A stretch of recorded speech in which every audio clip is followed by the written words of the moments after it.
Puji Tuhan, selamat kita menikmati hari yang baru untuk jemaat-jemaat Tuhan. Kembali kita akan mendengarkan kebenaran firman Tuhan dalam Yesus Kuatku. Terlebih dahulu kita berdoa, mengucap syukur kepadamu Tuhan untuk hari yang baru. Dan kami percaya sepanjang hari ini penyertaan dan berkat Tuhan nyata dalam kehidupan kami. Terlebih untuk firman yang kami dengar, jadikan firman ini dasar dalam kehidupan kami, dalam pelayanan kami, dan berkati hidup kami lewat firman-Mu. Pujilah nama-Mu, di dalam nama Tuhan Yesus kami telah berdoa. Haleluya. Amin. Puji Tuhan. Judul di hari yang baru ini adalah Good Student atau murid yang baik. Terambil dalam kitab Yesaya 50 ayat yang keempat dan ayat yang kelima. Demikianlah firman Tuhan. Tuhan Allah telah memberikan kepadaku lidah seorang murid, supaya dengan perkataan aku dapat memberi semangat baru kepada orang yang letih lesu. Setiap pagi ia mempertajam pendengaranku untuk mendengar seperti seorang murid. Tuhan Allah telah membuka telingaku dan aku tidak memberontak, tidak berpaling ke belakang. Yesaya memulai di ayat yang keempat, dia katakan Tuhan Allah, yang artinya Allah menjadi sumber otoritas dalam kehidupannya. Allah yang menjadi sumber otoritas dalam pelayanannya. Dan ayat-ayat yang kita baca dari ayat 4 dan ayat yang kelima, kita lihat terlebih dahulu judul yang sudah tercatat adalah ketaatan hamba Tuhan. Dan Yesaya belajar sebelum dia menjadi hamba Tuhan atau seorang pelayan, Tuhan membawa dia atau menjadikan dia menjadi seorang murid. Karena di ayat yang keempat selanjutnya dikatakan lidah seorang murid. Tuhan mencari orang yang mau diajar untuk menjadi seorang murid. Sebelum pelayanan kita masuk dalam tahapan menjadi seorang hamba Tuhan yang mengajar, ia harus belajar terlebih dahulu menjadi seorang murid. Dalam Injil Yohanes 8 ayat yang ke-31 dikatakan, di saat firman yang diajarkan kepada kita, firman itu harus tetap ada, harus terus ada dalam kehidupan kita, sehingga dikatakan kita adalah murid-muridnya Tuhan. Dan ada satu tujuan yang dapat kita lihat bagaimana Tuhan mengajar Yesaya, dikatakan supaya dengan perkataan aku dapat memberi semangat baru. Saat sudah dilengkapi untuk menjadi seorang hamba Tuhan, menjadi seorang pelayan lewat apa yang diajarkan, dapat memberi semangat. Hamba Tuhan atau pelayan yang diajar oleh Tuhan tujuannya untuk menguatkan. Ia belajar untuk pelayanan. 2 Timotius 3 ayat yang ke-16 dikatakan tulisan-tulisan yang diilhamkan Allah atau yang kita tahu firman Tuhan bermanfaat untuk mengajar, bermanfaat untuk mendidik orang. Seorang hamba Tuhan, seorang pelayan tidak berbicara dari dirinya sendiri. Otoritas tetap berasal dari Allah. Dan Yeremia juga pernah berkata dalam Yeremia 1 ayat yang ke-9 bahwa Tuhan menaruh firman-Nya ke dalam mulutku. Sehingga di saat Yeremia melayani orang-orang, dia tahu otoritas firman itu ada dalam kehidupannya. Bahkan kalau kita lihat kembali dalam Amsal 25 ayat yang ke-11, dikatakan perkataan yang diucapkan tepat pada waktunya adalah seperti buah apel emas di pinggang perak. Perkataan lewat firman yang diajarkan, yang dikeluarkan oleh hamba Tuhan atau pelayan seperti buah apel emas. Dan selanjutnya dikatakan di ayat yang keempat, kita kembali dalam Yesaya 50.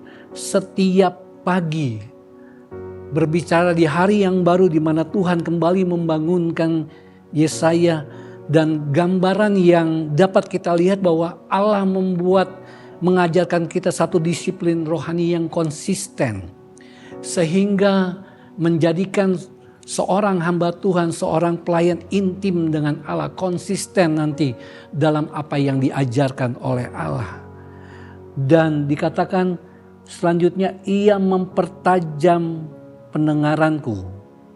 Artinya Allah mendisiplinkan kerohanian kita untuk kita juga dapat peka seperti seorang murid, sehingga di saat nanti kita bertugas melayani Tuhan, menjadi hamba Tuhan atau pelayan, keintiman dari Allah yang sudah diajarkan kita dapat konsisten.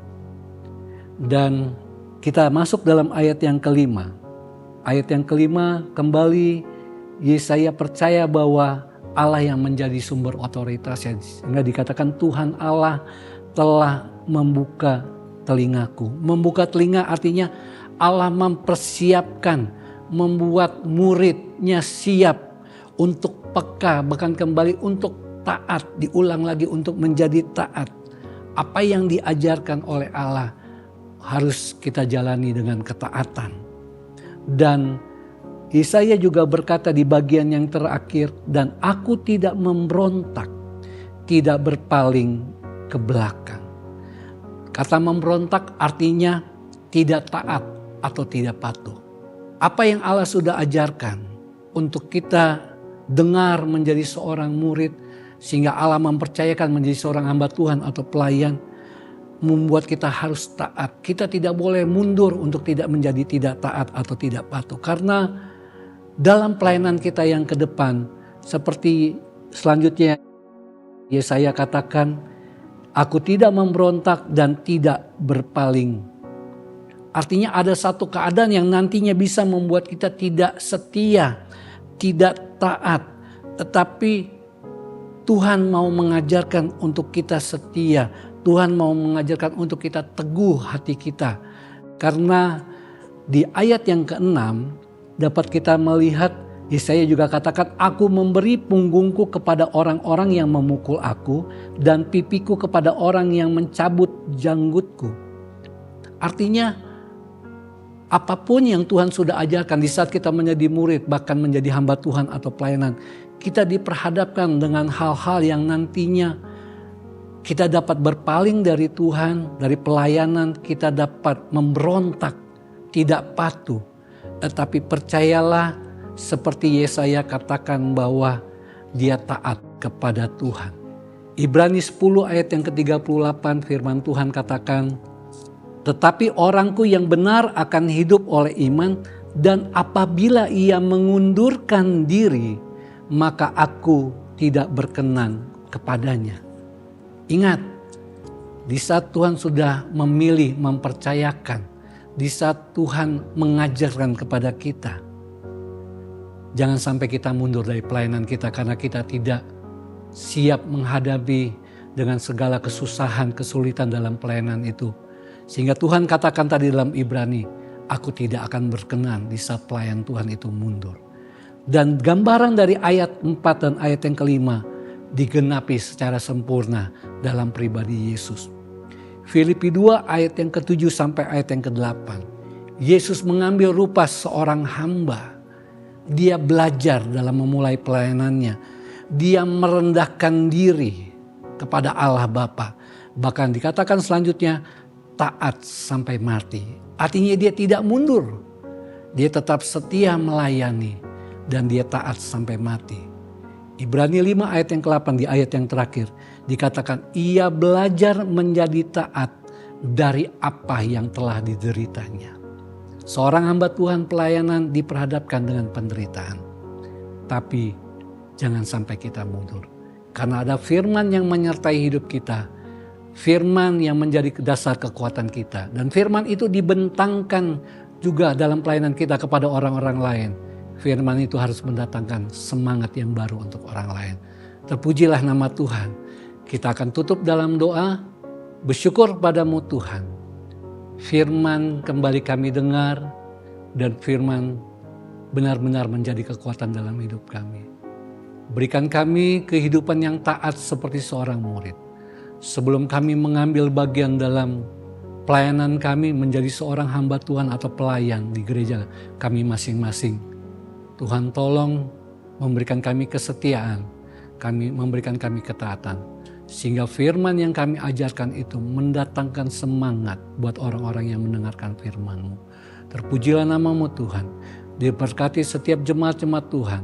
Dalam keluarga, dalam pekerjaan, dalam pelayanan mereka sepanjang di hari yang baru ini. Terpujilah nama-Mu, di dalam Tuhan Yesus kami telah berdoa, haleluya, amin.